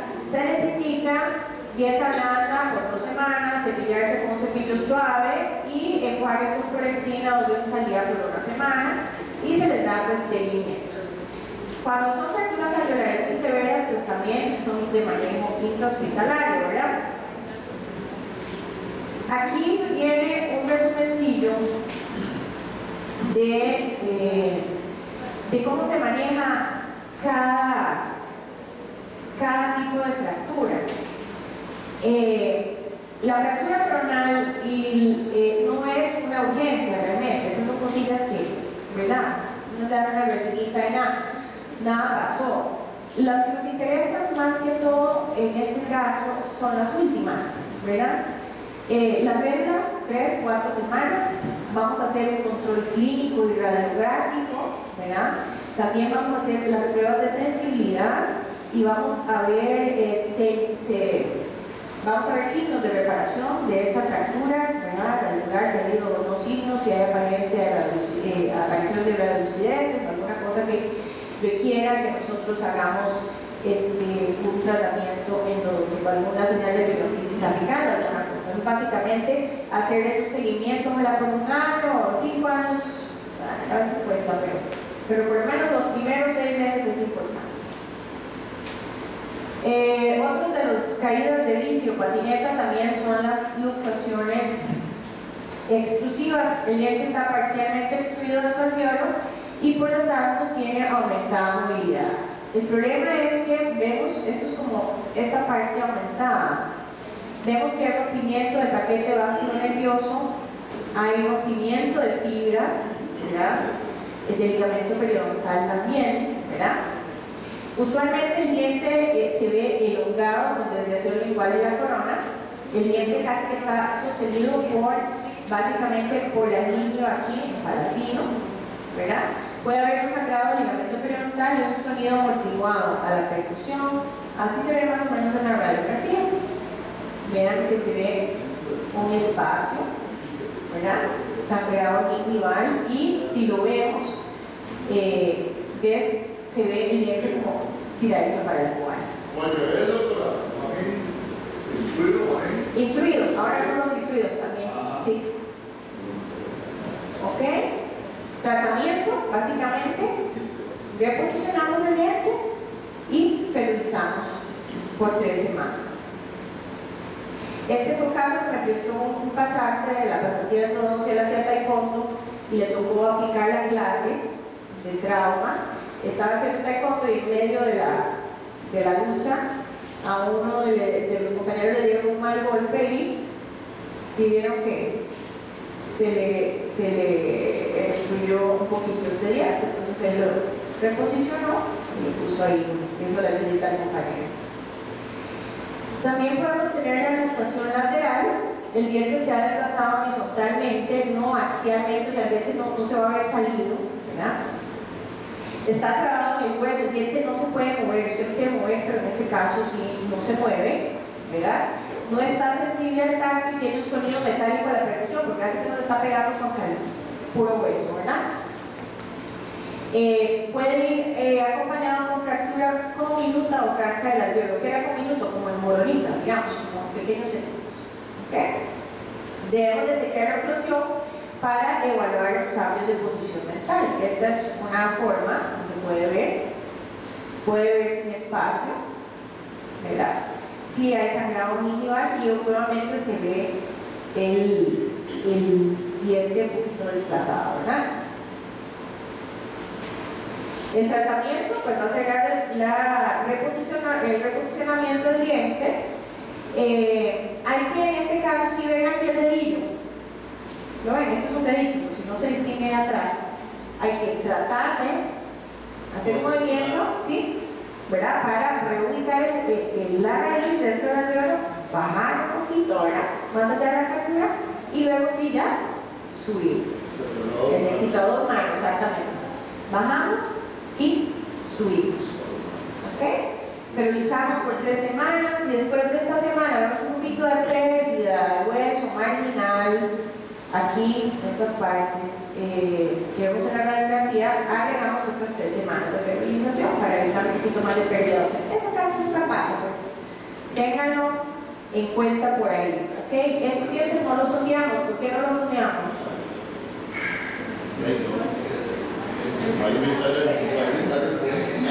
El ligamento. O sea, tenemos un ligamento que se rompió, ¿verdad? Entonces son dientes que no queremos sondear ni buscar más ni debilitar. Exactamente. Ahora, esta parte es un poquito interesante, que es el pronóstico. Perdón que está en inglés, pero bueno, se entiende muy fácil. ¿Cuál es el pronóstico de la luxación exclusiva? Porque también hay que decirle, bueno, los papás muchas veces, porque esto pasa mucho en pacientes jóvenes, ¿este diente qué? ¿Lo va a perder? ¿No? ¿Qué va a pasar? ¿Cuántos años le va a durar? Pregunta, ¿verdad? Entonces hay que más o menos saber, decirle, bueno, ¿qué puede esperar? ¿Ok? Entonces, vean que, por ejemplo, cuando es un diente con ápice abierto, la ocurrencia de necrosis pulpar es apenas del 9%, ¿verdad? Y cuando ustedes vean Andreasen es un tipo brillante ahí que ha estudiado mucho sobre trauma. Ahora yo les voy a incluso dar una paginita que vale la pena revisar para que tengan ahí a mano cuando les pase. A veces uno no se acuerda cuánto era que tenía que revisar, Dios mío, y casi todos ahora tenemos acceso a internet, que podemos chequear unos secretitos ahí, unos tipsitos y ya uno sabe, tantos días. ¿Ok? Entonces, este señor, si lo ven, va mencionado en varios de los artículos. Si ustedes ven, en ápice abierto la incidencia de necrosis es bastante baja. ¿Por qué? ¿Alguien tiene alguna idea? ¿Se les ocurre algo? Muy buena. La ventaja que tiene un diente con ápice abierto es que hay abundante vascularización. ¿Cuál es el problema más grande que tenemos en los dientes con ápice cerrado? Básicamente estamos confinados en un espacio con paredes duras. El tejido pulpar tiene la misma capacidad reparativa que cualquier tejido del cuerpo. La desgracia que tenemos es que estamos en paredes duras y con poca irrigación o ninguna irrigación colateral, ¿verdad? Lo que no ocurre en un diente con ápice abierto, donde todavía el aporte sanguíneo y el espacio para inflamarse es bastante. ¿Okay? Entonces, vean que la ocurrencia de necrosis pulpar es muy baja. Puede ocurrir una calcificación del conducto mayormente, ¿verdad? O alteración del conducto. sobrevivencia de la culpa, una buena oportunidad, 30%. Pero veamos en ápice cerrado, con luxación exclusiva, casi un 50% de posibilidades de tener una necrosis pulpar. O sea que a esto le dice, tenemos 50-50. Tenemos una buena posibilidad de necesitar un tratamiento endodóntico. Vamos a darle un tiempito a ver qué pasa. ¿Okay? Podemos tener obliteración del conducto en 20% de los casos o una sobrevivencia en el 25% de los casos, y puede ocurrir un poquito de reabsorción de la raíz, que nada tiene que ver con la pulpa, pero puede haber un poquito de reabsorción de la raíz. Entonces, en luxación exclusiva. Cuando tenemos una luxación lateral, no andamos muy lejos tampoco. Es más, la extrusión lateral es peorcita, porque si ustedes se ponen a ver, muy parecido en dientes con ápice abierto, pero vean que en ápice cerrado la posibilidad de una necrosis pulpar es altísima. O sea que casi usted le puede poner el sello que va a necesitar en adentro. Entonces, para que le vayan pintando el panorama al paciente. Mira, pasó esto, vamos a reposicionar el diente, vamos a periodizar, pero tenés una muy buena oportunidad de necesitar un tratamiento de ortodoncia en ese diente. Y eso le da mucha seguridad al paciente también, ¿verdad? De saber qué esperar. Entonces, para que esos gatillos que no valen, vale la pena que tengan en cuenta de repente. Luego tenemos la luxación intrusiva. Básicamente es que el diente pues, se introduce dentro del alveolo. Es tal vez de las peorcitas, porque aquí pues tenemos una compresión del tabique vasculonervioso, ¿verdad? El diente lo que va a aparecer es anquilosado, no se va a mover para ningún lado tampoco. Ahora, usualmente estas lesiones van a terminar como una necrosis pulpar. Esto, o sea, inclusive casi que pongan el sello que es dos, ¿ok? Para que ya vayan sabiendo. En pacientes jóvenes los dientes que se incluyeron pueden reduccionar de forma espontánea, pero generalmente no van a requerir tratamiento endodóntico, pero hay que monitorearlo con cualquier cosa. Lo mismo que les dije por el tema de los ápices abiertos, ¿verdad? A veces la reducción no va a ocurrir y vamos a necesitar algún medicamento ortodóntico combinado con reposicionamiento quirúrgico o alguna cosa así. En cuanto al tratamiento, vamos a ver, la regla es prácticamente el mismo tiempo, 3-4 semanas. Los controles, básicamente hay que ver si hay movilidad o no, si hay signos de patología periapical, recuerden que cuando hay lesiones traumáticas, las pruebas de sensibilidad no son muy fiables las primeras semanas, pero hay una prueba que nos puede ayudar mucho cuando estamos viendo si hay patología periapical o no, y es la persistencia de dolor a la percusión. Es natural que después de que uno se dé un golpazo de este calibre, duela la percusión, ¿verdad? Pero con las semanas se debe ir quitando. Si el paciente muestra signos persistentes de dolor a la percusión, hay que probablemente hacerle la endodontia, ¿ok? Porque a veces hay algunas patologías, por ejemplo el trauma apical transitorio, donde no hay dolor, o sea, pero después de sensibilidad no son anormales, incluso hay cambio de color del diente, el diente se ve negro. Eso ocurre un poquitito en lesiones extrusivas y en movimientos ortodónticos muy severos. A veces el ortodoncista le manda al paciente y dice que este diente se le puso negro, ¿verdad? Y uno le hace pruebas, no responde a las pruebas, el diente tiene incluso cambio de color y uno dice el diente negro hasta que va a la fresa y para hacerle la endodoncia, pero resulta que no. Se ha encontrado que se llama el trauma apical transitorio y se ha encontrado que esos dientes vuelven a retomar su color y incluso se les hacen lesioncitas apicales, ¿verdad? Y uno dice, sí, no, es una necrosis, y resulta que no. Esas lesiones desaparecen, el diente recupera su color porque todavía tiene irrigación y no requiere un tratamiento endodóntico. La única forma de saberlo es ¿cómo? Si hay percusión positiva, eso es una necrosis. Pero a veces en la percusión está positiva, pero tenemos muy poquitito. Ajá. De este paciente me molesta, pero muy poquitito. Muy poquitico. Entonces uno va. Es mejor. Yo digo, sostengan caballos ahí. Yo les digo que si lo pego al techo. Sí, pero hay que ser cauteloso ahí, hay que esperar. Yo prefiero darle el beneficio de la duda. Si yo estoy haciendo un algo diagnóstico, yo sé lo que estoy haciendo, ¿verdad? Mejor espero un poquito. Ya definitivamente, si tiene 6 meses y no hay respuesta eléctrica ni nada, pues de ya, ¿verdad? Ya si uno se pone a pensar y el paciente le empieza a doler la percusión, de sí, tiene boleto, ¿verdad? ¿Ok? Vamos con la función. Esto sí es de, por eso no pasa mucho, ¿verdad? Pero sí es de lo peorcito también. El mejor desenlace que puede tener un diente fusionado es cuando se hace el reimplante del diente en los primeros minutos. ¿Okay?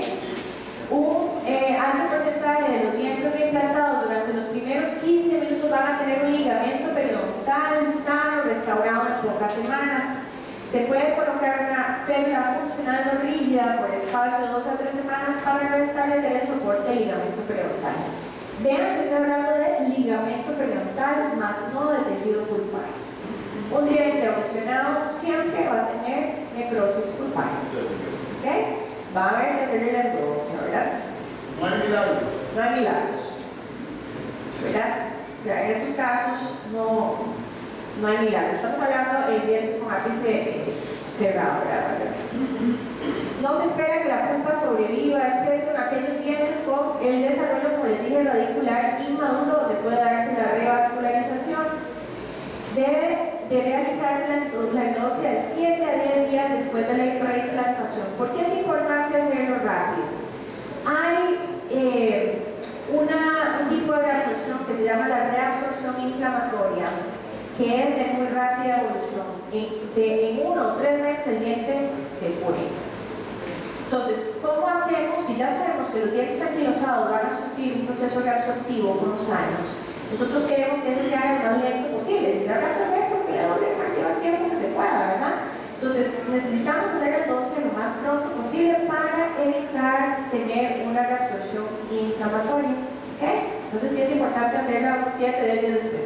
Usted no le va a fertilizar el diente y va a empezar la endodontia ese día. ¡Qué pecado! Es demasiado el trauma que ha tenido la pobre criatura después de esa trocada. Entonces, se le hace la colita y una semanita después le hace la endodontia.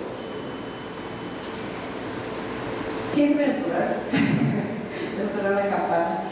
Si el diente ha permanecido, se ha comportado de una hora, la posibilidad de que ese ligamento periodontal se restaure es prácticamente nula. Pero aún así vale la pena reimplantar el diente, aunque uno sabe que va a sufrir anquilosis y reabsorción, pero siempre le va a dar algún tiempo de vida a ese dientillo. Vean que aquí se funcionó, se colocó, ¿verdad? Se le hizo la eco, y ya ven aquí, ya casi que tiene solo pelitos. Relleno de todo, que casi nada de raíz, ¿verdad? Y ahí tuvo que pasar sus añitos, ya tuvo tiempo de ahorrar y de ver qué posibilidades tenía, ¿verdad? Ahora, hay un problemilla cuando el paciente es muy joven. Si lo reimplantamos, si el paciente es muy joven, el diente se va a anquilosar, ¿verdad? Si ha pasado mucho tiempo. Entonces empezamos a tener este tipo de problemas, que eso es feísimo también. Ahora hay unas técnicas, los cirujanos son muy galletas y le hacen unos cortecitos al hueso, los van moviendo, se le hacen una serie de cosas, pero bueno, hay que valorar, ¿verdad? Costo, beneficio y demás para ver qué hacemos. Esto, que es un poquillo pesadillo, lo vamos a resumir un poquitito. Si el diente ya lo reimplantaron, porque muchas veces a uno le llaman, mire, se le cayó el diente, ¿qué hago? Bueno, a veces ya se lo han puesto al paciente. Nosotros vamos a revisar la zona nada más, vamos a revisar tejidos blandos, lavados, por ahí, ¿verdad? Si el diente se ha mantenido fuera de boca, pero ha estado mantenido húmedo, ¿verdad? Si ese ligamento todavía está vivito, menos de 1 hora, uno va a limpiar con solución salina, no lo vamos a agarrar, lo vamos a restregar. Chorrito por aquí, lo lavamos bien con solución salina, ¿verdad? Removemos el coágulo del alveolo y lo volvemos a colocar. ¿Ok? Vamos a evaluar ese alveolillo también, que si hay alguna fractura, removemos cualquier centillo de hueso que pueda haber fracturado. Si el tiempo ha sido más de 60 minutos, entonces ahí sí vamos a eliminar todo el tejido del ligamento, una cureta de pelo, alguna cosa, y lo podemos limpiar todo, lavamos el alveolo y lo vamos a introducir nuevamente. Ya uno sabe que de por sí se va a anquilosar, ¿verdad? Porque no tenemos ligamento, pero no queremos tener un ligamento muerto ahí porque eso también nos puede generar una reacción inflamatoria, como les comenté, y producir que el diente se reabsorba mucho más rápidamente, ¿verdad? Vamos a suturar cualquier laceración que tenga el paciente, ¿verdad? Y vamos a colocar la férula, puede ir de 4 a 6 semanas, y vamos a dar antibióticos sistémicos y vamos a decirle al paciente que tenga dieta blanda y se haga enjuagatorios con clorexidina. ¿Okay? Eso es en ápice cerrado. ¿Ok? ¿Qué pasa si tenemos ápice abierto? Vamos a hacer exactamente lo mismo, ¿verdad? Vamos a limpiar el diente, vamos a revisar las relaciones, vamos a revisar todo el cuento, siempre y cuando el diente se haya mantenido bien. Si el diente erosionado viene ya con más de una hora de estar seco, el ligamento muerto, no vale la pena que lo reimplantemos, porque sabemos que es un diente que tiene un ligamento inexistente, son raíces con poca formación, se van a reabsorber rápidamente. Entonces esos dientes pues realmente no vale la pena. El protocolo del resto es igual, antibióticos, dieta blanca. ¿Cuál es el alambre que sugerimos para este tipo de férulas? Básicamente alambre de ortodoxia delgado, puede ser coaxial de acero o de 0,16 o una resina flexible sin relleno. Recordar siempre hacer ferulización de los 2 dientes para cada lado del diente en cuestión. ¿Okay? Esta férula está un poquito alta, esta es la de la fractura sexual, pero es que si se acuerdan, la fractura sexual, este diente está muy fracturado, muy cervical. Si le poníamos la férula muy abajo, la posibilidad de que se moviera era mucha, pero usualmente la férula se coloca a nivel del tercio medio. ¿Okay? Vamos a hacer estabilización de los dientes traumatizados, como les dije, en injurias por luxación. Se me pasó, injurias por luxación, hacemos ferilización, no así porque la confusión, ¿verdad? Y la subluxación no requiere ferilización, es un aflojamiento apenas leve, ¿verdad? Una confusión, un golpecillo, fuertecito, pero que no hay gran momento de movilidad ni nada, ¿verdad? Eso no requiere ferilización. Las que les mencioné ahora, sí. ¿Okay? Pero si queremos férulas funcionales rígidas porque necesitamos que haya cicatrización de la fibra del ligamento periodontal, no queremos que eso se nos vaya a anquilosar, ¿verdad? Y que vayamos a sufrir mayor reabsorción. Esta es la página que yo les quería compartir, este es de este doctor Andreasen, vale la pena que lo tengan. Es www.dentaltraumaguide, se escribe GUIDE.org. Vienen sus... ¡Ay, pues madre!